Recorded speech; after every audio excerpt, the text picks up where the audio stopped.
तर हे बघा, हे सॉक्स आहेत, हे बांबूचे आहेत. तुम्ही जर कापसाचे सॉक्स घातले तर दुसऱ्या दिवशी तुम्ही नाही बदलले तर त्याच्यामध्ये स्मेल येतो.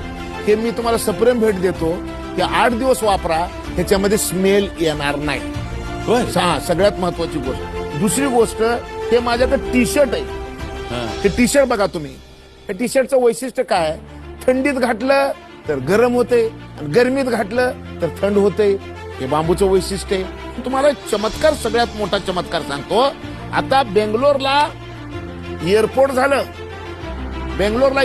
आणि त्या सगळ्या एअरपोर्टमध्ये लोखंडाचे पाईप वापरले नाही, तरी बांबूचे पाईप वापरले. हे बांबूचं पाईप आहे. म्हणजे 5,000 कोटीचं एअरपोर्ट झालंय, 5,000 कोटीचं एअरपोर्ट आहे. आणि या एअरपोर्टमध्ये काय आहे तर फक्त बांबू आहे. एक गोष्ट लक्षात ठेवा, अल्युमिनियमला पर्याय, लोखंडाला पर्याय, प्लॅस्टिकला पर्याय, सिमेंटला पर्याय. जर तुम्हाला इको फ्रेंडली जर तुम्हाला जगायचं असेल, तुमचे नातू पंतू आपल्यासारखं जगावं असं जर तुम्हाला वाटत असेल, तर तुम्हाला आता सिमेंट, सळई, अल्युमिनियम, प्लॅस्टिक टाळावं लागणार आहे. हे बांबूचं चमत्कार आहे. दुसरं तुम्हाला आणखीन एक मजेशीर गोष्ट सांगतो. ह्यात काय फ्लोरिंग आहे, फरची.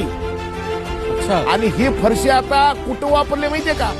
1,00,000 स्क्वेअर फीट फरशी दिल्लीमध्ये नवीन आपला जो विस्टा प्रोजेक्ट झालेला आहे, नरेंद्र मोदी साहेबांनी नवीन लोकसभा जी बांधली आहे, त्या नवीन लोकसभेमध्ये ही फरशी आहे. त्याचं कौतुक केलं पाहिजे का नाही? नंबर 1. आणि तुम्हाला आणखीन मजा सांगतो. आता हे ब्रश आहे, हे ब्रश बघा तुम्ही, प्लॅस्टिक नकोय ना तुम्हाला, तुम्ही प्लॅस्टिकचं ब्रश जर टाकलो 1,000 वर्ष तो तसाच पडून राहील, पण त्याचं ते हे होत नाही, खत होत नाही. हे बघा, हे बांबूचं ब्रश आहे. दिसायला किती सुंदर आहे. वापरायला तर तुम्हाला मी देऊन जाणार आहे, वापरून बघा तुम्ही. 100% म्हणसाल पुन्हा दुसऱ्यांदा बोलवचाल मला. रिपीट होतंय का तुमच्या कार्यक्रमात? होतो ना. हा, मग मी हे ब्रशमुळे रिपीट होईल तुमच्याकडं. एवढं चांगलं हे ब्रश आहे.